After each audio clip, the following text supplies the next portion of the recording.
எங்கள் அப்பளம் ஃபேமஸ் ஆச்சோ இல்லையோ நீங்கள் தான் பாசியமாயிட்டீங்க. பெரிய பெரிய டேரக்டர்லாம் உங்களுக்கு ஃபோன் பண்ணி கேட்டுட்ருக்காங்க. இதுக்கு நீங்கள் தான் எனக்கு மாலை மரியாதைலாம் பண்ணணும். ஆனால் நீங்கள் தான் இப்படி திட்டுறீங்க அப்படின்னது விஜய்க்கு ஒரே மனசுக்குள்ளே சந்தோஷம். இதை ரொம்ப இவள்கிட்ட வந்து காட்டிக்கக்கூடாது, ஆனால் அமைதியாக இருந்துடணும், அந்த ஃபோட்டோவை எடுக்க விடாமல் பார்த்துக்கணும், நம்ம தான் அந்த பிக்சரில் இருக்கணும் அப்படின்னு விஜய் வந்து மைண்டில் நினச்சிட்ருக்காரு. என்ன பாஸ் எனக்கு மாலை மரியாதை பண்ண போகிறீங்களா அப்படின்னு விஜய் கிட்ட வந்து காவேரி கேட்குறாங்க. அப்படியே லைட்டாக சிரிச்சுட்டு, பாஸ் நிஜமாவே பாஸ் நீங்கள் திட்டலையா? நான் கூட நீங்கள் திட்டுவீங்கன்னு நினச்சேன்.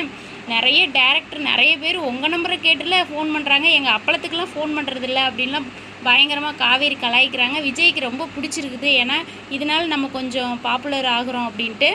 பிடிச்சிருந்தா ஒரு லைக் கொடுங்க. நீங்கள் என்ன நினைக்கிறீங்கன்னு கமெண்ட் கொடுங்க. நம்ம சேனலை சப்ஸ்கிரைப் பண்ண அனைவருக்கும் மிக்க நன்றி. இப்போ பார்த்துட்டு இருக்கவங்க பிடிச்சிருந்தா சப்ஸ்கிரைப் கொடுங்க.